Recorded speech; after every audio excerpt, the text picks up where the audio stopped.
Isang napakalaking nangyari ay ang pagtaas ng presyo ng gamis ng langis.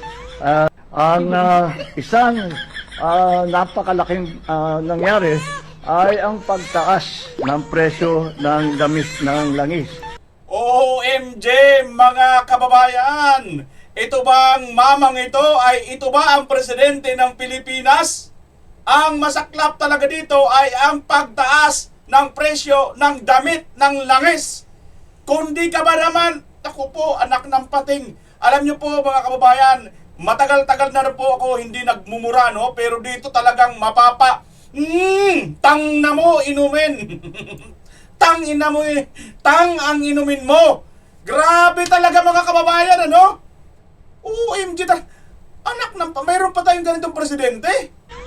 Ang isang napakalaking nangyari ay ang pagtaas ng presyo ng gamis ng langis. Ang pagtaas ng presyo ng damit ng langis. Dati, mayroon siya, yung bigas, katatanim lang. Inani na kaagad. Binangga ng barko yung flood control na overwhelm. Andyan lang. Pagkatapos, wala naman palang pinagawang flood control. Ano ba talaga? Grabe. Pagkatapos ngayon, tudo tanggol pa kayo sa ganitong presidente ninyo? Anong klaseng mayroon tayo presidente ngayon? Pinamumunuan po tayo ng napakasimple lang naman eh. Kitang-kita na po ang mga indikasyon na itong presidente po hindi na po nakakapagsalita ng tama't maayos. Wala na po yung sa tamang kalusugan, mga kababayan. Ito pa, panoorin nyo. In the allegations in the complaint. Remember, Karen, na-declare siyang sufficient in form, na-declare siyang sufficient in substance, na-declare din siyang sufficient in ground. Under the rules... So why not send it to a vote already? It's already been declared sufficient in Because ground. it is in... Butata, mga kababayan, itong sinagtago ng wanted na asawa na si Luis Tro, sa pagnanais po nilang magpa-grandstanding, magpa-ipal sa madalit sabi. Biruin mo naman mga kababayan, isang taon. Ang balak yata nito ni Luis Tro, baka tumakbo itong presidente or vice president or senador, mga kababayan, sa 2028. Aba, moment ka naman niya ito, Baka, mukhang patatagalin nila itong impeachment hanggang December. Hanggang December yata, mga kababayan. Tandaan po natin, isang taon, Isang taon lang po yan. At baka maunahan pa ito ng i-file na ni Attorney Torion patungkol nga po dito sa impeachment na ginagawa ninyo kay VP Inday Sara. At tandaan po ninyo na una, yung 2025 impeachment ni VP Inday Sara, grupo din nila Attorney Torion ang unang nagpunta sa Korte Suprema kung kaya't ito po ay na-declare na hindi po ito makatarungan o hindi po ito sumusunod sa due process. At ito na naman ngayon mga kababayan. Kaya lang, mayroon pong pumuna na isang abogado dito kay Attorney Torion. Tama nga ba ang ginawa ni Attorney Torion or mali?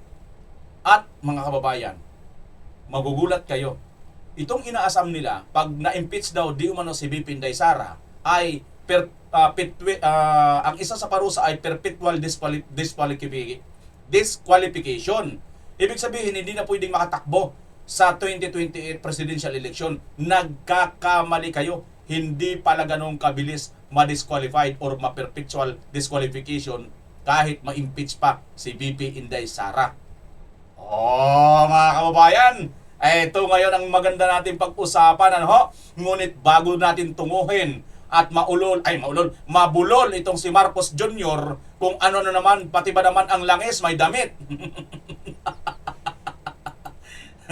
Taas ng presyo ng gamis ng langis. Damit talaga ng langis, Talagang, alam nyo, matagal ng panahon hindi po ako nagbumura, pero dito talagang tang inumin mo na lang, Marcos, talaga.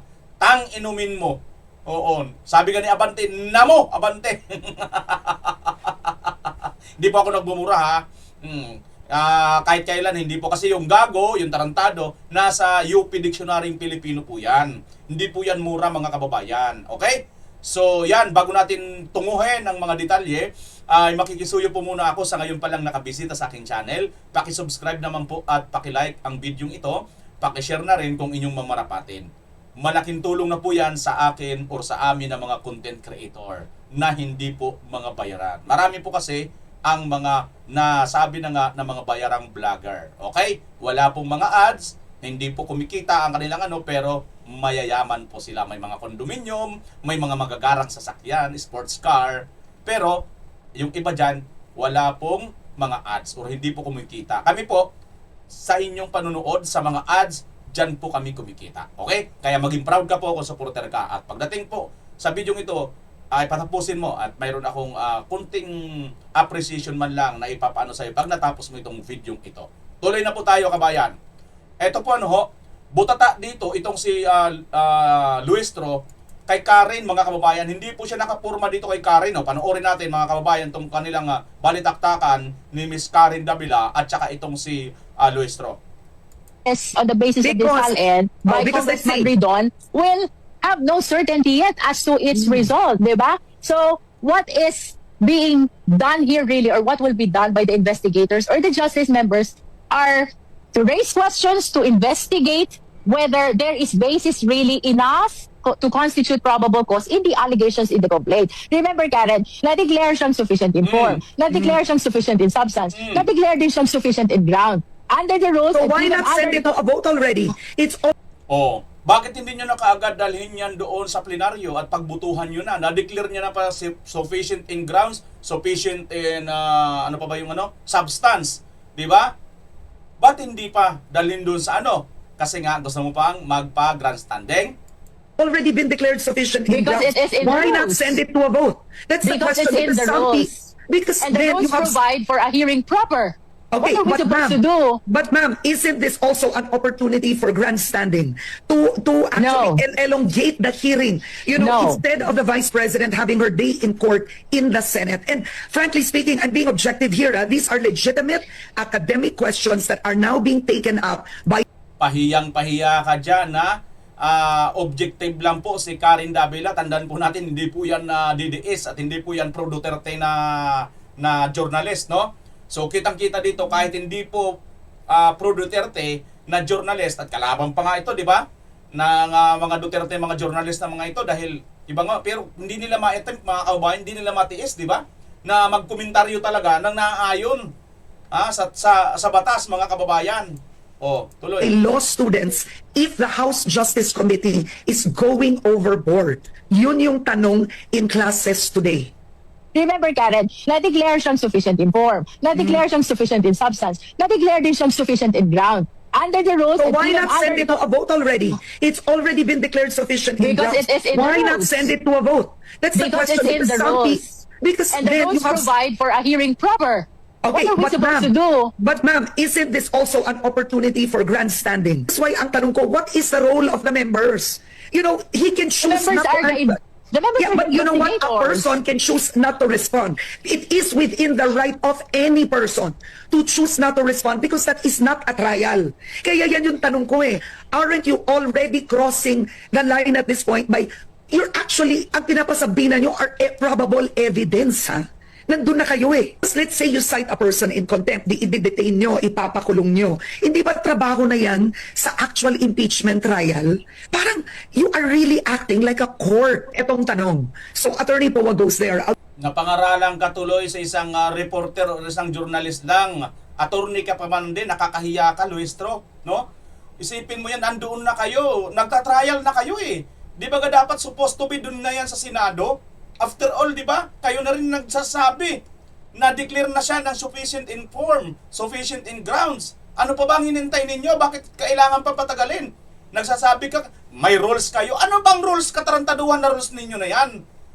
Rules na para patagalin? Para magpaipal kayo? Para grandstanding? Para bida-bida kayo? O may inaantay pa kayo? Ayon kay Congressman Toby Chanco, na sinasabi FLR. Ano ba yung FLR, mga kababayan? Di ko po yan alam. Kung ano yung laman noon. I'll give you a scenario. He refuses to answer questions. He'll say, I don't believe that this is the forum. Right? Let's say hypothetically. You have to remember, they have a defense strategy. I mean, I don't know what it is, but what if Michael Poa will be used as a witness in the trial proper? Because you yourself said he was in a position then, right? During that time, he knows where the funds were spent. So he may not be one of the lawyers in that hearing in the trial proper, but they could use him as a witness. We don't know that. But by bringing him there, o sasabihin ng kasamahan mo, we will cite you in contempt for not responding. So that's when this gets blurry. He can choose not to respond. He can choose not to cooperate because it could be a part of the strategy. This is why ang tanong ko, what is the role of the members? You know, he can choose Members not are to... the members Yeah, are but you know what? A investigators. person can choose not to respond. It is within the right of any person to choose not to respond because that is not a trial. Kaya yan yung tanong ko eh. Aren't you already crossing the line at this point by, you're actually, ang pinapasabihan nyo are probable evidence, ha? Nandun na kayo eh.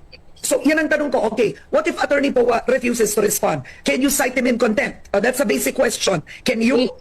He has to cite the ground for refusing to Okay, respond. so a no? possible response, Mr. Chair, I cannot respond because this will be part of the evidence in the upcoming trial. By responding, we will be handing out our strategy.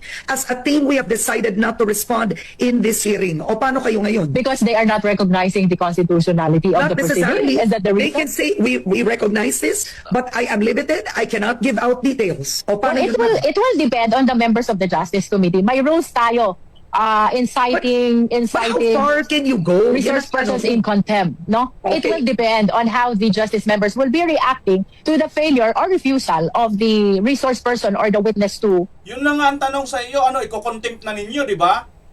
Yun pong mangyayari dyan, iko-contempt ninyo. So, ibig sabihin nga, nagtatrial na nga kayo dyan. Kasi gusto nyo nga ko talagang pigain na yung witness eh. Respond. Because let's say you cite a person in contempt, i-detain nyo, ipapakulong nyo. Hindi ba trabaho na yan sa actual impeachment trial? Exactly. Parang you are really acting like a court. That's my Correct. question. If you go Napapahiya ka dito, Luistro. Grabe, no? Pakapalan na lang talaga ito ng mukha, mga kababayan. Biruin mo, journalist versus attorney at isa pang kongresista. this way, I have another question. You bring in the SALN of the Vice President, right? That Representative Redon says increased by 100-fold. I'm reading it right now, okay? Which is fair, okay, that her SALN increased from 2007 to 2005, I believe. Yun ang contention. Okay, the SALN in itself is not a crime, right?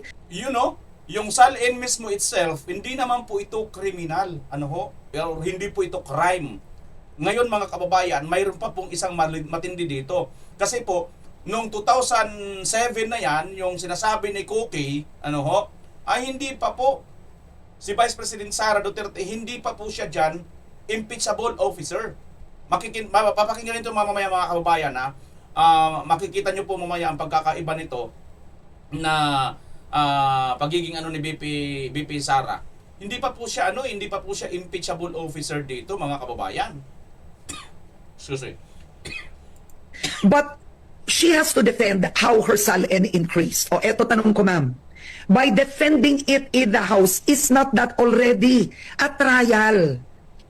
He is part of the investigators and it is incumbent upon him to know the truth behind these allegations. It could be belying the allegation in the complaint. It could be proving the allegation in the complaint. So itong mga searching questions, no, which will be raised on the Ayaw niya diretsuhin sagutin mga kababayan kasi target talaga nila i-cite in contempt. At ito pa ha, dalawa po ang makukuha nila mga kababayan pag ito pong si Vice President Inday Sara Duterte ay dumalo.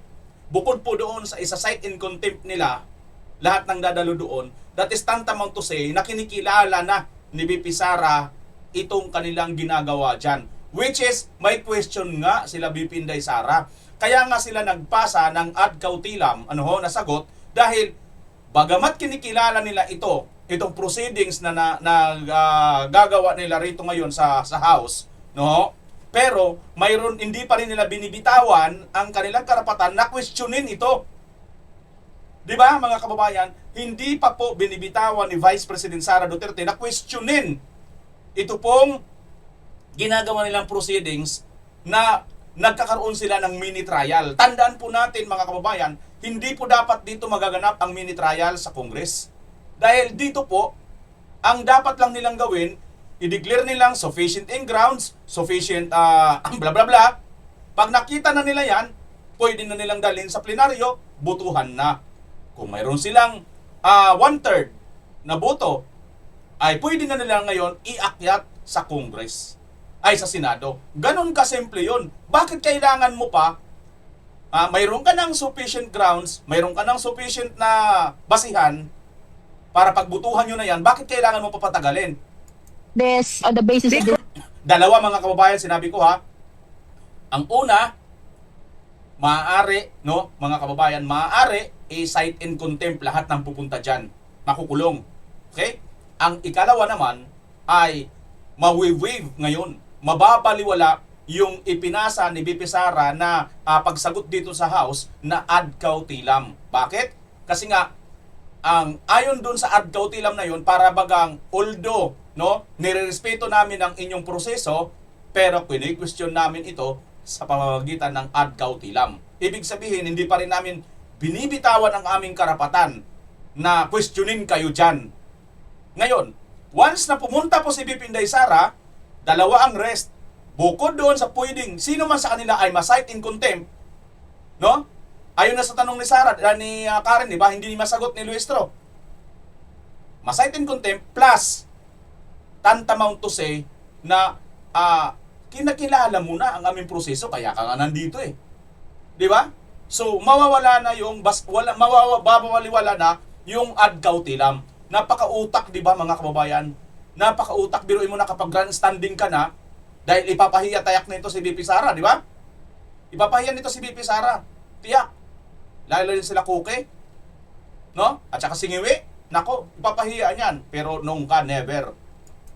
And by because they Congressman say- Ridon will have no certainty yet as to its result, di ba? So, what is being done here really, or what will be done by the investigators or the justice members, are to raise questions, to investigate whether there is basis really enough to constitute probable cause in the allegations in the complaint. Remember, Karen, na-declare siyang sufficient in form, na-declare siyang sufficient in substance, na-declare din siyang sufficient in ground. Under the rules, So and why even not send under it to a vote already? Yes. It's already been declared sufficient in Because grounds. it is in the Why not rules. send it to a vote?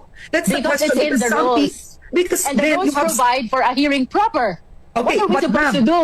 but ma'am, isn't this also an opportunity for grandstanding to actually No. elongate the hearing? You know, No. instead of the vice president having her day in court in the Senate. And frankly speaking, I'm being objective here. These are legitimate academic questions that are now being taken up by law students if the House Justice Committee is going overboard.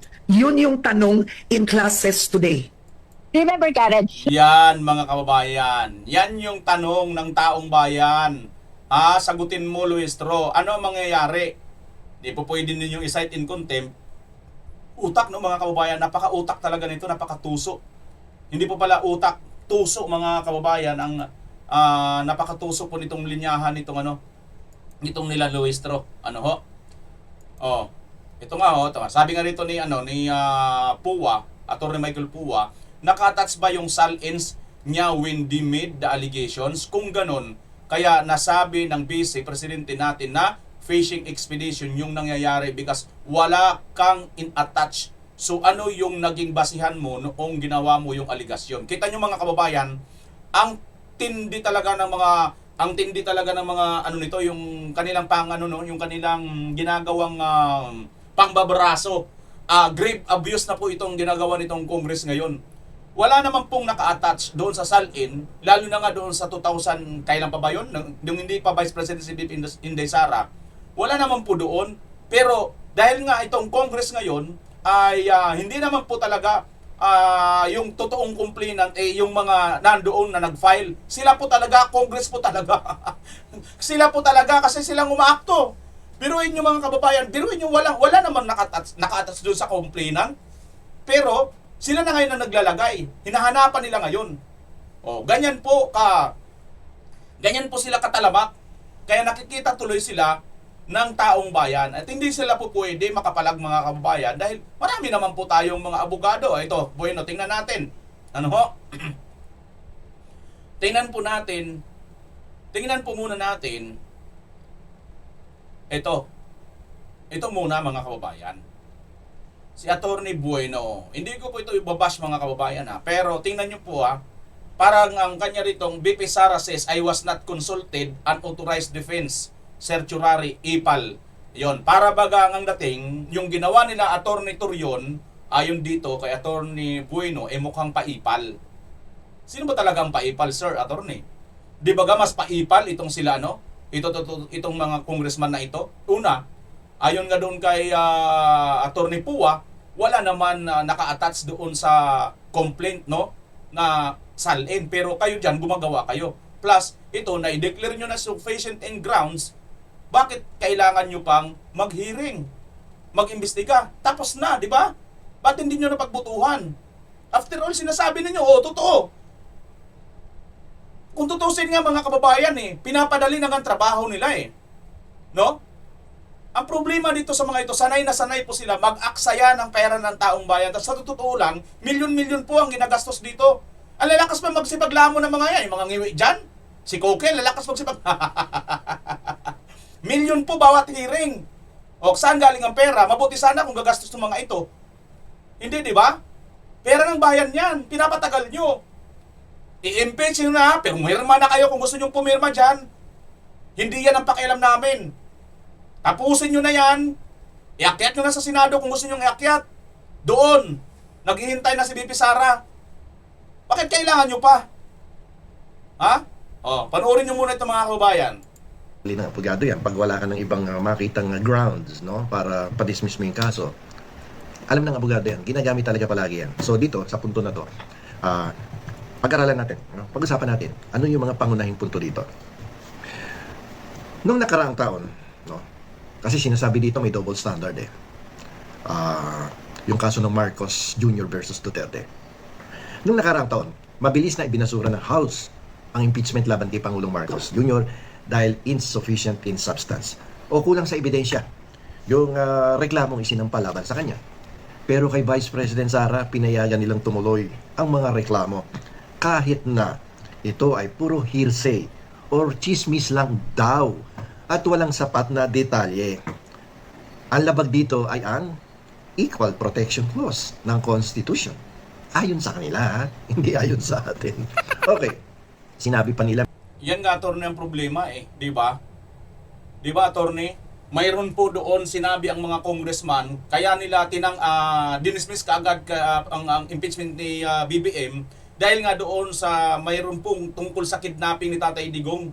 At di ba may nakasampa yun, nakaso sa korte at hindi pa po nasintensyahan ng Korte Suprema. Hanggang ngayon nasa under appeal pa po yun.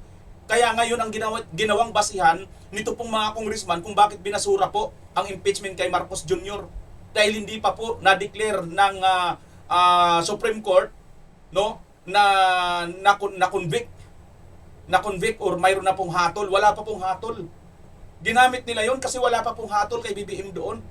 Ngayon, si BP Inday Sara, mayroon din sinampahan siyang kaso.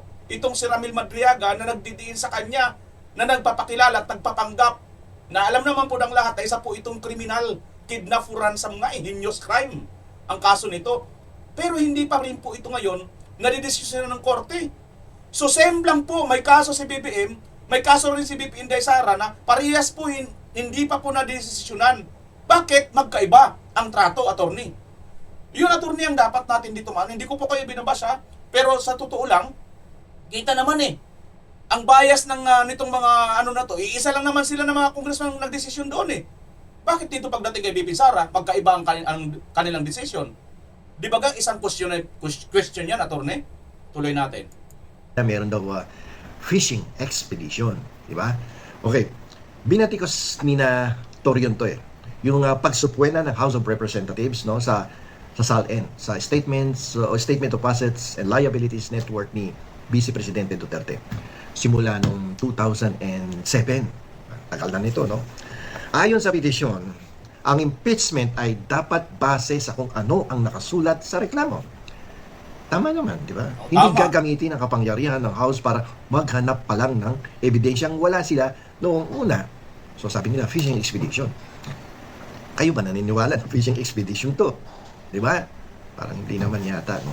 Kasi may Kita nyo mga kababayan. So sabi ko nga sa inyo noon, hindi po ito si attorney kay BP Sara. Malamang sa malamang talaga, supporter talaga ito ni Marcos Jr., di ba? Kita nyo ng mga kababayan kasi hindi siya naniniwala na fishing expedition ang ginagawa nila eh. Tandaan nyo po, attorney, tandaan po natin, di ba? 2007 pa po ang kanilang hinahanap at hindi po ito naka-attach ayon nga kay Attorney Puway. Di ba? Hindi po ito naka-attach, oh. Oh, hindi po naka-attach sa SALN na ang kanilang mga aligasyon. Kaya wala po silang basihan, ano ho? Kaya ito po ay fishing expedition. Sila na po ang gumawa eh. Di ba? Sila na po ang gumawa nito eh, attorney. Hindi mo ba napansin ito? May nakalakip ng mga ebidensya. Kahit sino naman, alam ko ano yung nangyari sa DepEd, sa Office of the Vice President. Kita nyo, attorney, sa DepEd ba nangyari yung 2007? Sa DepEd ba yun? At saka isa pa, attorney, ano? Sa totoo lang, 2007 hanggang 2022, hindi pa po siya impeachable officer. So, di ba ito'y grounds din ng wala rin pong saysay yung ginagawa ninyong mga ebidensya? Kasi, kung isasama po ninyo yun, teka lang, sandali. Ibig mo ba sabihin, pwedeng ma-impeach yung mga mayor pa lang? Attorney?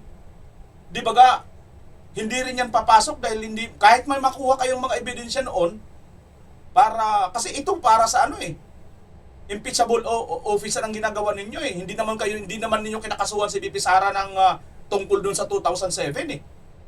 Sa kanyang pagiging mayor, di ba? Di ba?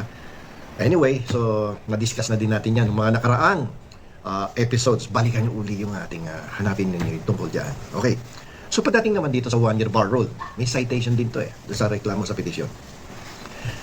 May batas na nagsasabing hindi pwedeng mag-file ng higit sa isang impeachment proceeding laban sa parehong opisyal sa loob ng isang taon. Sinasabi ng mga abogado na dahil may nauna ng mga reklamo na initiated na o nagsimula na, ang mga sumusunod na reklamo ay hindi na dapat ini-entertain at ito ay dapat nang itapon sa basura. Ngayon, ito ang importante. Tinatanong tayo ngayon ng ating mga subscribers, followers at ng mga ordinaryong tao. Ito ang tanong ng taong bayan. Ibabasura ba ng Supreme Court ang pakikinggan ng petition for certiorari with application for the issuance of temporary restraining order laban sa House of Representatives? So dito papasok yung konsepto ng locus standi. Ang ibig sabihin yan, yung karapatan mong magdemanda, yung karapatan mong magsampa, magsumite ng reklamo o petition sa hukuman. Okay? So let us take a look dun sa argument para sa dismissal. Bakit dapat ibasura o bakit pwedeng ibasura to? Unang-una, lack of locus standi ang aking dahilan. Diba? Ito mga kababayan, i-shortcut ko na lang po. Ayoko na po kasing panuorin pa ng tuloy-tuloy ito kasi nagits ko na pong ipinupunto dito na attorney. Naalala nyo dati, si attorney rin ang ating nireaksyonan at kinuhanan ng video. Marami nga pong humanga dito kay attorney. Dahil doon sa kanyang paliwanag mga kababayan, na pag nagkaroon ka po ng isang basket ng kamatis at may bulok na isa dyan, hinalo mo yung isang bulok doon sa mga kamatis sa isang basket, mabubulok po ang lahat yan. Naipaliwanag niya po yan mga kababayan eh. Kasi matatandaan natin, yung nakaraang impeachment, ay binasura po ito ng korte dahil nga po mayroon pong 4 na i-file na impeachment kay BP Inday Sara. At mayroon doon nakasulat na sinasabi mismo, pwede kayong mag-file February 6. Ano po ang ginawa nila? May final po silang February 2. Ngayon, paano yan nawala? Tinanggal po nila. Or inurong po nila, inatras nila. Pero, bago nila iatras yun, naihalo na po, kontaminado na ang ibang mga kamatis ng bulok. Bago nila natanggal yun, nahawaan na ng bulok yung ibang mga nandoon sa basket. Now, di ba si attorney rin na nagpaliwanag yan mga kababayan? Problema nila yan. Di ba? At ang coincidence nito, pagkakaalam ko, si attorney Torion din, grupo din nila, attorney Luna, attorney Torion, yung nag-file noon kung bakit ito ngayon na-dismiss or binalik nga po hanggang sa na-archive ng Senado, ito nga pong impeachment ni VP Sara noong 2025. Di ba mga kababayan? Natatandaan ninyo yon? So ngayon, parang tila baga, kine-question na ngayon ni attorney Bueno ang karapatan nila attorney Torion dahil hindi naman daw po kinikilala ni BP Inday Sara. Ayon dito sa kanyang pag pinagpatuloy po natin ito, hindi naman daw po kinikilala ni BP Inday Sara. Kasi ang rason ni BP Inday Sara, ang sinasabi niya, analysis niya, iniiwasan dito yung purong shopping. Pero tandaan natin mga kababayan, may precedent na pong nagawa sila Atty. Torion. Sila po ang unang nag-file at yung pinail nila, yun nga po ang kinatigan kung bakit na-dismiss nga po itong impeachment kay BP Inday Sara noong 2025. So attorney naman, di ba? Ikaw rin may sabi. Ikaw rin ang aming napanoodan dito eh. Hindi ko po kayo binabash, attorney ha. Ito mga kababayan, puro mga attorney po ito. Kaya lang magkaiba-iba po talaga ang interpretasyon ng mga attorney, ano? Sipin nyo, iisa lang naman pong batas ito eh. Pero magkaiba-iba po talagang interpretasyon, depende po kung kanino po ang iyong papanigan. Pero kudos po sa mga attorney, kahit pa mayroon tayong color na pinapanigan, dapat stick po tayo kung ano ang nakasulat o nakasaad sa batas. Para hindi po tayo magmukhang supporter lang or isang panatiko lang talaga. Di ba? Aywan ko, mustahin nyo mga kababayan, kung patuloy nyo pa rin ipapalo si Atty. Puy, no? Pero sa akin, okay naman po siya. Kaya lang, sa tingin ko po talaga, disagree po ako dito sa pinupunto niya na mukhang ayon daw doon sa pahayag ni VP Sara na hindi daw niya inauthorize or hindi daw niya sinabi sila Atty. Torion, hindi napapakinggan ng korte or madi-dismiss lang yun. Kasi para sa akin, anong nangyari noon nung pinail ni Atty. Torion? Di ba? Hindi rin naman si Atty. Torion yung official na mga attorney ni VP Sara, pero pinakinggan ng korte. Tama hindi, mga kababayan? Marirecall nyo ba? Sige, kung na-recall ninyo, wag nyo lang pong i-bash Atty. Bueno. Okay naman po siya eh. Pero maaari pong mag-disagree po tayo. Hindi dahil sa panatiko tayo, hindi dahil sa supporter tayo ni VP Sara, pero kinukuha ko lang po yung konteksto. Si Atty. Torion din po noon, sila din po noon ang nag-file noon kung bakit nga po na-dismiss. So, yun din siguro ang nakitang basihan dito ni Atty. Torion. Di ko alam ha, pero minsan pag nakausap ko sa Atty. Torion, tatanong ko yan sa kanya. At lilinawin natin mga kababayan. Sayang ano, next time, subukan kong makuha ang panig ni Atty. Torion dyan mga kababayan. Anyway, punta na po tayo sa isa pa pong abogado. Ito naman po ay masasabi natin na parang pinaanuhan siyang Duterte supporters. Panoorin natin. Si Atty. Libayan naman. Atty. Abayon.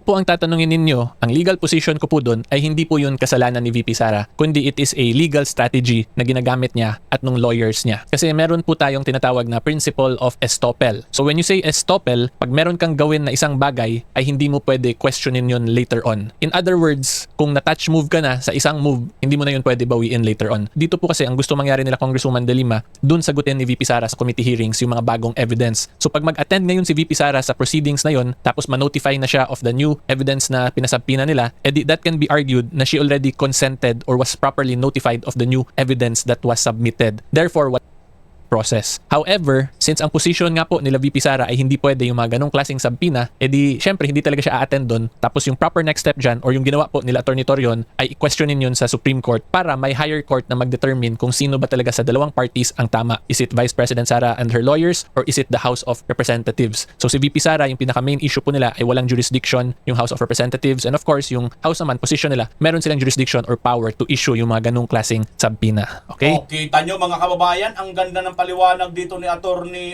Niel Abayon, di ba? Ito po ang isang napakahusay na paliwanag at ito po yung tumutugma din sa sinasabi ko kanina na lumalabas kasi mga kababayan, pag pumunta po dyan si VP Sara o ang kanyang mga abogado, nawi-waive na nila ang kanilang karapatan na questionin. Kasi nga po sumipot na sila eh. Ano pa ba ang kine-question mo? Nagpasakop ka na nga sa aming proseso eh. Which is yun nga ang pinasa ni VP Inday Sara na kini-question ko nga, although kinikilala ko ang inyong proseso, pero yung due process ninyo, kini-question ko kasi nga hindi po ito yung totoong korte. Bakit kayo mag-uumpisa dyan? So pag dumalo nga si VP Inday Sara, dalawa nga ang magiging kahinatnan at papabor ito sa Congress at sa mga nag-aakusa kay VP Sara at dalawa namang basis din na matatalo si VP Inday Sara. Yun nga, una, mabilis pa sa alas 4, magkakaroon po talaga ng contempt of court. Makukontempt talaga sila dyan kung sino man ang pumunta dyan sa grupo ni VP Inday. No, which is wala naman po sa rules na magpipilit or pilitin sino man. Di ba? Wala naman po nakalagay sa rules. So, ano pa bang, sabi nga ni Karen Davila, di ba? Ano pang hinihintay ninyo? Ba't hindi nyo nadalhin sa butuhan? Magbutuhan na. Para kung mayroon kayo makuhang sapat na boto, dalhin nyo na sa Senado. Di ba mga kababayan, napakaliwanag po talaga ng ewan ko ba, pinapalabo talaga nila. Katulad sa pagsasalita ni Marcos Jr. na napakalabo, biruin mo ba naman? Pati langis, may damit, tumaas na ang damit. Ang presyo ng damit ng langis. Mantakin nyo, pati langis nagkaroon ng damit. Ano yun? Grasa yung kanyang damit. Mapapamura ka talaga kahit hindi ka marunong magmura dito sa presidente na to, di ba? Wala na talaga sa hulog, mga kababayan. Kaya ngayon, domino effect. Itong kanyang mga tao, wala rin sa hulog kung magsasalita. Naturingan mga abogado, naturingan mga congressman, nabubo na. And of course, since dalawa po silang parties to a certain issue, hindi naman po pwede na sila lang din yung sumagot, na sila yung tama. So yung proper venue po talaga dyan, kung may ganyang situation, ay iakyat nyo yan sa higher court para yung higher court ngayon ang magsasabi kung sino sa kanilang dalawa ang tama. Okay? Which is yun yung ginawa nila Atty. Torion, mga kababayan, di ba? Which is yun yung ginawa ni Atty. Torion at kanyang grupo nung nakaraan. Question nila, di ba? At kinatigan naman sila ng Supreme Court. At ngayon, nauulit muli, same scenario pa rin, mga kababayan. Nadagdagan pa nga eh. Okay, so medyo technical po yun, but in simple terms, since si VP Sara nga is questioning the jurisdiction of the House, edi hindi talaga siya magpa-participate doon para Correct. hindi siya ma-estope. Kasi pag pumunta na siya doon, tas nag-participate siya, it means she already surrendered herself to the jurisdiction of the court. Yun. Diba? So yan po ang most likely iniiwasan ni VP Sara and her lawyers. So in other words po, yung refusal ni VP Sara, kung ako po ang tatanungin ninyo, hindi po yun because takot siya or dahil corrupt siya as stated nito ni Congressman Sendanya, but it is simply a legal strategy po kung ako ang tatanungin ninyo. Kasi kung ako din po ang lawyer ni VP Sara or ng respondent in an impeachment process sa ganitong case, yun din most likely ang i-advise ko para hindi kami ma-estope to question later on yung proceedings nila. Okay, so hopefully klaro po yan. So ngayon, ang next question naman po natin, aside from a possible violation of the right to due process, meron pa bang ibang posibleng na violate yung House sa pag-issue at pag-acquire ng ganung klaseng evidence via a questionable subpoena? Ayan mga kababayan, niresearch ko lang po muna saglit kung ano po bang ibig sabihin ng stop or estopel. Ito pala mga kababayan ang meaning sa Tagalog ng stop or estopel bago magpatuloy. Para mas lalo pa po nating maunawaan, ako po ay karak-karakang nag-research habang po pinapatuloy natin si Atty. Libayo Abayon, no? Ito. Ano ang estopel sa Tagalog? Tagalogin na lang nato, no? Sa batas, ang estopel ay pagpigil o pagbabawal sa isang tao na tumanggi o kumontra sa dati niyang sinabi o ginawa kung may ibang umasa rito. Sinabi na po ni VP Sara na nagpasa na kami ng ad cautilam. Na ang ibig sabihin, kinikilala namin ang inyong proseso, ngunit pwede pa rin kami mag-question sa inyong due process. O nagre-reserva kami nang maaari pa namin questionin yan ngayon. Ngayon, pagka tumalo si VP Sara dyan, yun na, mai-estopil na sila. Ibig sabihin, hindi na po, mawiwib na po ang kanyang karapatan para mag-question pa sila. Kasi nga, sumang-ayon ka na eh, pumunta ka na eh. Dati mo nang sinabi na ayaw mong pumunta, pero pumunta ka. Ganun po ang ibig sabihin mga kababayan. Tuloy! At ang sagot naman po dyan ay posible naman pong may violation din sa Revised Rules on Evidence. So as you can see here, 2019 Revised Rules on Evidence. So Section 3 po yung titingnan natin. Rule 128, Section 3, General Provisions. So makita po nyo, evidence is admissible when it is relevant to the issue and not excluded by the Constitution, the law, or this rule. So yung applicable po sa atin is this one, which is yung relevance of an evidence to the issue. Okay, and the reason po kaya yun yung sinite ko, because number one, yung rules of court apply suppletory, diba, sa impeachment proceedings. according to the own rules po ng House of Representatives. And number 2, because yung mga evidence po na makukuha ngayon via the questionable subpoena ay pwedeng ma-argue na hindi yun siya relevant to the issue because as stated dun sa March 25, 2026 hearing by Congressman Rodriguez nung kinlarify po niya sa members ng House ay yung mga businesses na gustong ipasubpoena yung records ay hindi nabanggit or naging parte ng ultimate facts nung complaint. And then Ayan mga kababayan, ito pala yun yung sinasabi, no? Hindi po ito nabanggit sa ultimate facts. Ito nga po, walang naka-attach ng salin. Ang laki talaga mga kababayan ano, ng kanilang hahabulin dito. Kaya anong gagawin na nila? Pagamat alam nilang talo sila, grandstanding na lang. Kahit pa paano, pero mo ba naman, ang galing-galing. Ang galing-galing ko. Pero alam nyo, magaling lang po sila sa mga tatanga-tanga at mga bobo at mga tangalista, bobonista na mga followers. Yun lang yun. Pero yung mga matatalino, tulad ng mga DDS, hindi po sila, hindi po ubra.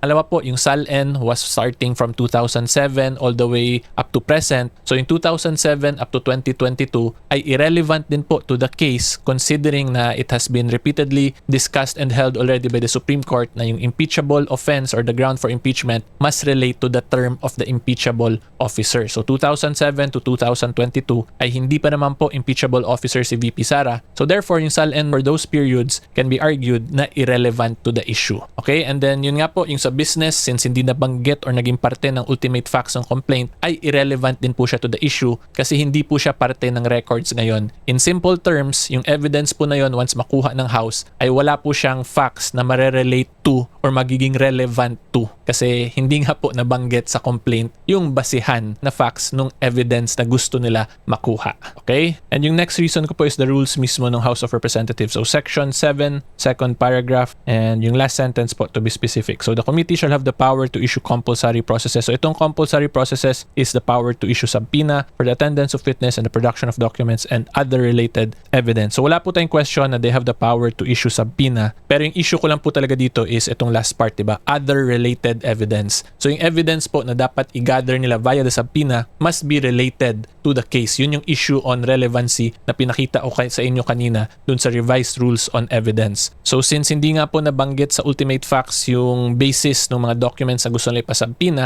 therefore, it can be argued na hindi po related or relevant yung evidence na pinapasubpoena ng House of Representatives. Yun mga kababayan, kasi hindi naman po pala kasama sa ultimate facts. Kaya naman pala, nakita na ito kaagad ni Congressman Rufus Rodriguez, no?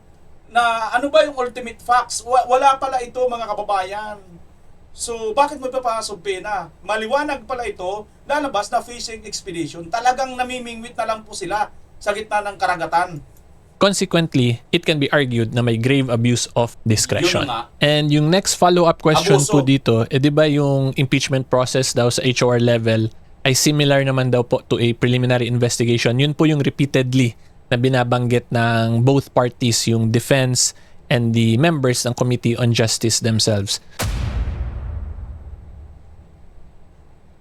So, ang masasabi ko lang po as to that issue is yung ganun pong comparison is simply for analogy purposes. Because at the end of the day, the impeachment process is a totally different process po yan from a regular preliminary investigation. Yun. So, yung first po na difference nila is yung impeachment is a constitutional process po yan. Mandato po yan or mandated by the Constitution directly to Congress. Whereas po yung preliminary investigation is based only on the rules of procedure. To be specific, yung rules on criminal procedure. So dun pa lang po makita na ninyo yung one of the main difference, constitutional process, yung impeachment, whereas isa is a regular or a rule-based procedure lang. Okay? And then pangalawa po, in preliminary investigations po kasi meron na rin tayong jurisprudence na nagsasabi na pwede mag-to-follow ng evidence. Whereas in an impeachment process, wala pa pong ganong jurisprudence. Kaya hindi po natin strictly pwede masabi na pwede lang din yung to-follow na evidence sa impeachment process. So kung ganyan po na wala pang strict jurisprudence, kung ako po ang tatanungin, we should just go back to basics, which is the right to due process nga. Dapat notified palagi yung respondent and dapat yung time niya or yung right niya to explain must be based on what was notified sa kanya.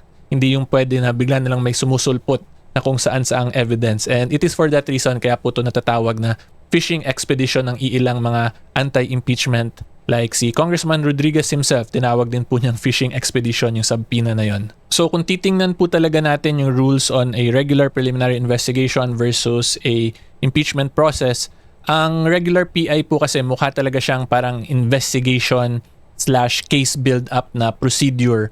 Whereas itong impeachment, kung ako po ang tatanungin, para lang siyang preliminary or evaluative na procedure. Meaning na in-evaluate ng HOR as the body kung whether or not sapat ba yung complaint with the attachments, evidence na binibigay sa kanila to determine kung meron bang probable cause para iakyat yung kaso sa Senado. Okay, pero tatandaan po natin wala pa po kasing clear jurisprudence sa ganyan. Kaya yung position ko po, again, play safe na lang tayo kung hindi sigurado. Let's just be safe and follow na lang yung right to due process talaga. Which means na dapat laging notified sa lahat, and yung mga na-explain nga po ng respondent must be always related lang dun sa mga na-notify sa kanya. So in other words, kung ano yung final na impeachment complaint and with its attachments, so kung yun yung naging part na ng records of the proceedings, dapat yun lang din yung magiging basehan para hindi magkaroon ng mga tinatawag nga pong fishing expedition, which can be Narinig mo yan, Ridon? Dapat hanggang doon ka lang. Huwag ka magkakalkal kung saan-saan galing planeta ng alien ni Koke at ni Mars at ng Saturn, Pluton, kung ano man mga planetang pinanggalingan mo. Koke, ha? i-question nga po kasi wala pa tayong precedent on the matter. Okay?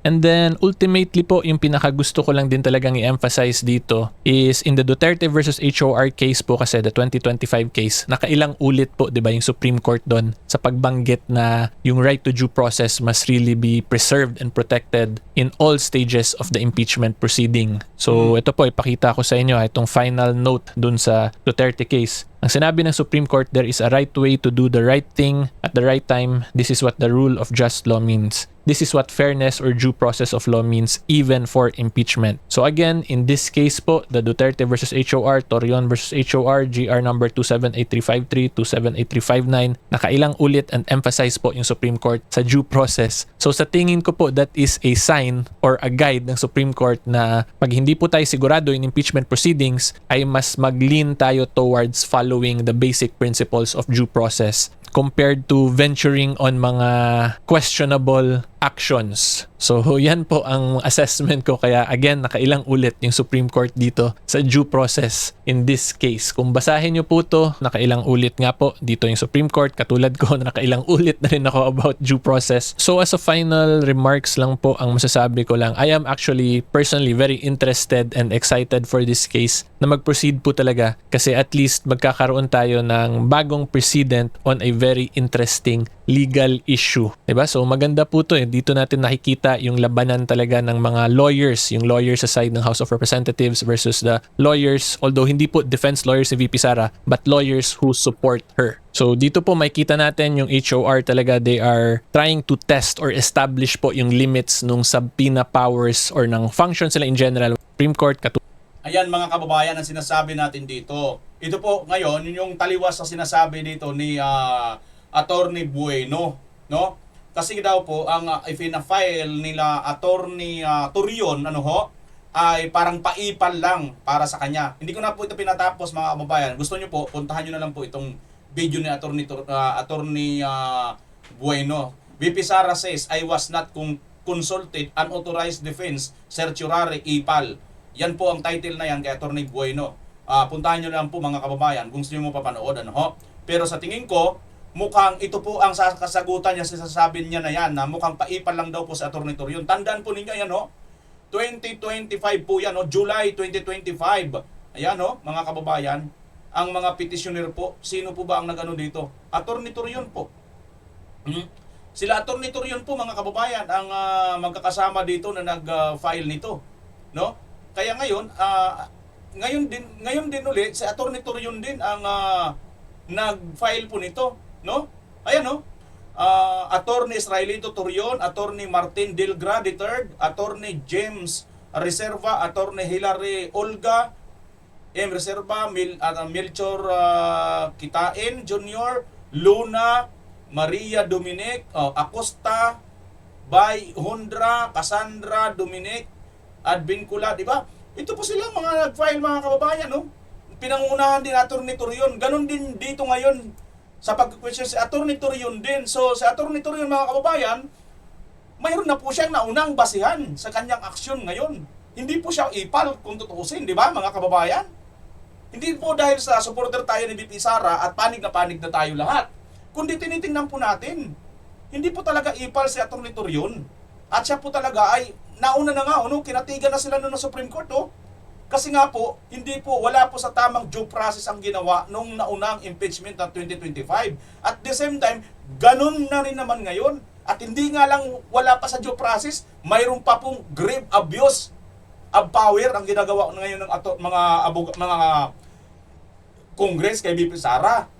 At ito na naman si Atty. Torion at kanyang grupo, kinestyon na naman ito sa korte, based, tawag dito, via certiorari. Yan, mga kababayan. So, ito na. Okay, fine. Iwanan muna natin yan. Pagpalagayin lang natin, wag naman po, hindi naman siguro talaga mangyayari yon. Hindi may impeach. Pero pag na-impeach si VP Inday Sara, ang isa pa sa kanilang pinaglalawayan, ma-disqualified na po si VP Sara, tinatawag na perpetual disqualification. Hindi na siya pwedeng tumakbo bilang presidente. Ang tanong, ganun ba kadali yun? Panoorin natin. Hindi po ganun kadali. Ito po ang ating pruweba. Good news po ito, mga kababayan, si VP Inday Sara, kahit ma-impeach pa nila, hindi po basta-basta po pwede na harangin tumakbong presidential sa 2028. Panoorin niyo po sa Atty. Roque. And disqualification from any public office from the Republic of the Philippines. Ibig sabihin, hindi po automatic na kapag ang isang impeachable officer gaya ni Vice President ay mapatunayan na kasala, ang automatic na penalty ay pagtanggal sa kanyang posisyon, pero hindi po automatic na magkakaroon ng perpetual disqualification from public office. Kailan magkakaroon ng perpetual disqualification from public office? Ito po ay kapag ang desisyon ng Senado ay magpapataw ng karagdagang parusa na disqualification from public office.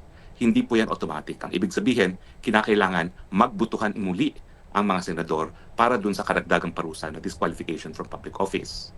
Now, sabi po ng saligang batas, bago mapatunayan o bago mapatanggal ang isang impeachable officer, dapat bumoto ang 2/3 ng Senado. Ang 2/3 po ng Senado, dahil 24 sila, ay 16. So kinakailangan po natin ay siyam na miyembro ng Senado para bumoto na not guilty para mapasura ang impeachment. Now, dahil hindi po automatic ang disqualification from public office, kailan mapapataw ang karagdagang parusa ng disqualification from public office? Dapat po bumoto ang Senado na magpataw ng karagdagang parusa. Ang tanong, ilang miyembro ng Senado ang dapat bumoto para magpataw ng karagdagang parusa ng disqualification from public office? Ang sagot, hindi po nakasaad sa saligang batas. Pero, kung babasahin niyo po ang probisyon ng impeachment sa ating 1987 Constitution, mukhang kinakailangan din ng 2/3 vote na requirement para ang isang impeachable officer ay matanggal sa kanyang posisyon. Pero kung titignan naman natin ang tradisyon ng Amerika kung saan hiniram natin ang probisyon ng impeachment, yung pangalawang boto kung magkakaroon ng perpetual disqualification for public office ay kinakailangan lamang ng majority vote. Yan po ang patakaran o siste sa Amerika.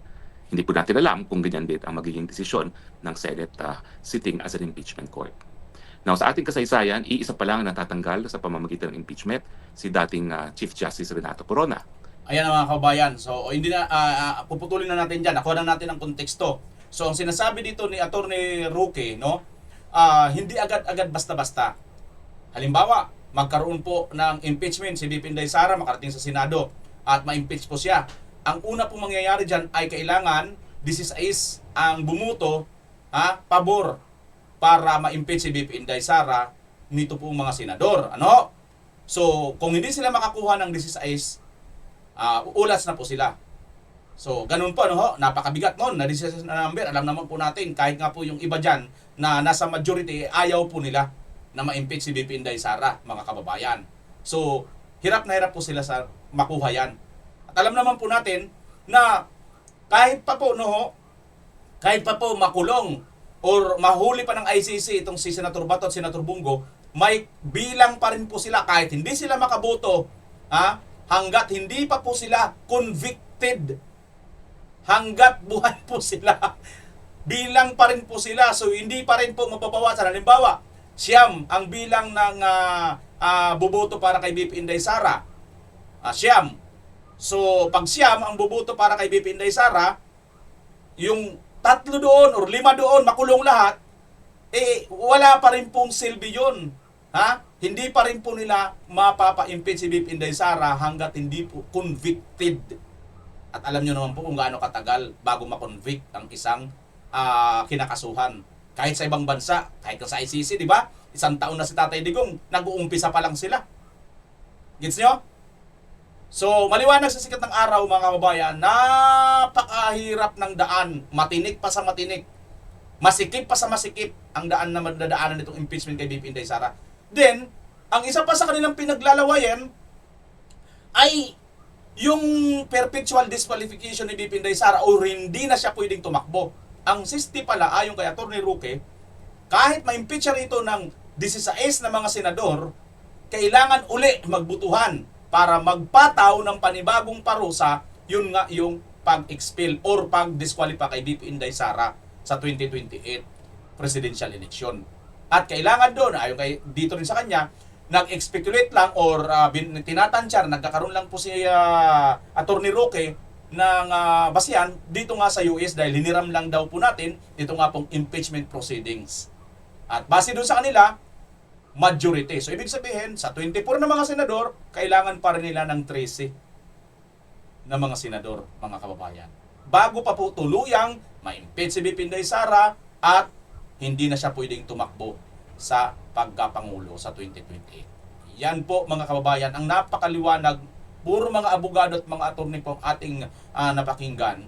No? Sana po ay na-gets nyo po, bagamat minsan parang labo-labo ang aking pagsasalita, pero I hope na ang mga karamihan sa aking mga viewers mas matatalino po, no? At nagets niyo po siguro ang aking ibig sabihin at ipunto. Kung nagets niyo po, mga kababayan, nakarating kayo dito, comment na po kayo sa dulong ito ng video ito at isama niyo na rin po ang pagpa-shoutout, mga kababayan, ano? At dahil diyan, ilagay niyo rin po ang inyong lugar kung taga saan kayo. At ito na ang ating mga nag-comment dito sa dulo. Babasahin po natin. Ito, mga kababayan.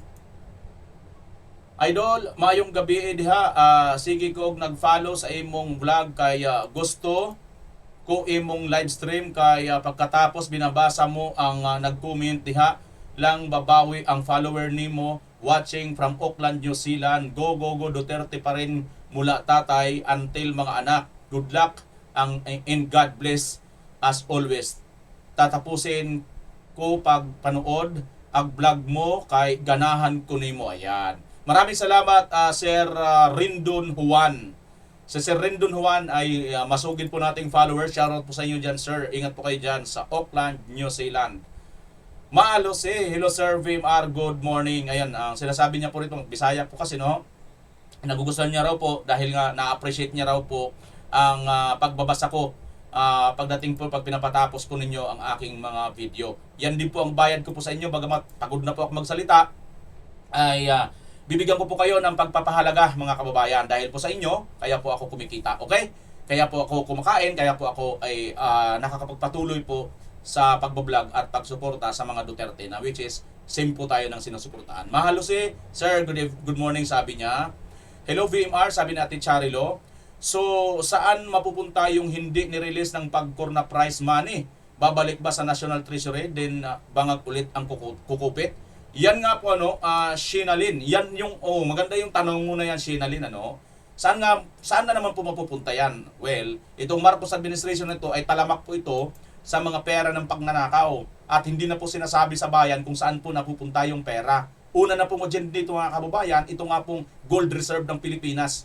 25,000 kilo ng ginto na binenta ni Marcos Jr. na hindi po alam kung saan napunta. At yung 500 billion, kalahating trilyon na Maharlika Investment Fund, nasaan na? Wala na pong nakakaalam noon. Yung PDIC, yung yung mga bangko, mga kababayan, saan na napunta yung mga pera na yon?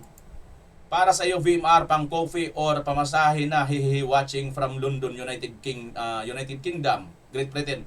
Hariraj Jula. Ano po yung ma'am? Yung pangkope. Wala. Sana po mayroon, no? Sana all may pangkope. Thank you sa inyo, ma'am Hariraj Jula. Ayan. Niwi yung ginagawa ang Tridor at confidential fund ba alam ang confidential fund? Ayan. Hindi ko po mabasa ang kanyang pangalan. Sana maibalik si Tatay Digong sa ating bansa ni Marcos. Sana matauhan si Marcos Jr. Sabi ni Merlinda Prieto. BBM resign now. Sabi ni Eli Reborn. Corazon Sabido. Lamang po ang pagkatalo. Ako po more than 15 years as casino dealers. Oh, talaga? Corazon Sabido. More than 50 years na siyang casino dealers, cashier at slot technician. Part-time for a while, both sides po experience ko, dealer and player po. Mas marami po tinalo sa kanila at pera ng taong bayan. Grabe mga kababayan. So, ito ang mga tumugon sa tanong natin kanina. Kung ikaw po ba ay nagsusugal at mayroon kang pag-alam sa pagsusugal, sino po ba ang mas lamang? Panalo or talo? 'Di ba? Mas lamang daw po ang talo ayon po dito kay Corazon Sabido na 15 years nang may experience sa casino, nagtatrabaho, dealer at cashier. Evelyn Tarukin. Kaloob talaga ng Diyos na si Sara Duterte ang naging vice dahil kung iba ang naging vice president, hindi maibubulgar ang nakawan na yan. Kaya napakabuti pa rin po ng Diyos. Sabi ni Evelyn, tumpak ka dyan, Ma'am Evelyn. Napakatama po ng inyong comment na yan. Masyadong matalinghaga ang mga mensahe ni FRRD, sabi ni Annabel Alcantara. Correct po. Efren Basina, we can assure that at the time reach home, it will not take long. He will recover his lost health. Sabi niya. Galing Malita at flood control, sabi ni Lisa Rose. Iba na ngayon, sabi naman ni Teofisio Respicia. Damage has been done, sabi naman ni Edwin Banliung Chua. Mas lamang talaga ang talo, sir, kahit sino ang tanungin, sabi naman ni Janor Dimati. Ipako sa cross, sabi naman ni Angelica Dalot Rituya. Oy, Dalot Rituya, taga saan ka? Taga Pangasinan o taga Cebu? Angelica. Miss Angelica. May mga kilala akong Rituya, may mga kaibigan ako Rituya. Marcos presidency is a course to our country. Jinx, sabi ni Edward Larubis. Chari Beauty TV. Kung si Inday Sara nakinig sa tatay niya at sana humingi ng payo sa tatay niya, napipigilan talaga ni Tatay Digong si Inday Sara. Ano yan? Panibagong sugal na mula nang nagpakita sila sa hearing? Yung Alcantara, sabi ni Sunyas. Actually, yun pa po yun. Yung sa hearing po, ma'am. Idinagdag ko lang po kasi nakita ko bukod pa po yun. Iba po yun. Kila Alcantara na nagsauli na nga po ng perang ninakaw, iba pa po yun. Nagtatalo rin po ng sugal yun. Ito naman po, iba po yun. Kaya nga talamak po sa gobyerno ni Marcos Jr. ang mga nansugarol. Binawaldas ang pera natin sa pamamagitan ng pagsusugal. Walang kapatawaran ang ginawa mo kay PRRD bukod sa isa kang Judas Barabas, sabi ni Alberto Tuzara. Bakit hindi na petalsikin niyang si Marcos? Talipore, sabi ni Elba Dongwik. Hala, nag-uunahan yata ang mga sinusulduhan ng taong bayang nakawin ang kaban, sabi ni Ethnic RN. Para sa akin, ang hula ko ay si Senator Marcolita ang BP ni BP Sara. Yan. Sabi naman ni Junalyn Rigudos. Okay mga kababayan, maraming salamat po sa inyong lahat sa walang sawang pagsubaybay. Pilipinas as always. Bye-bye!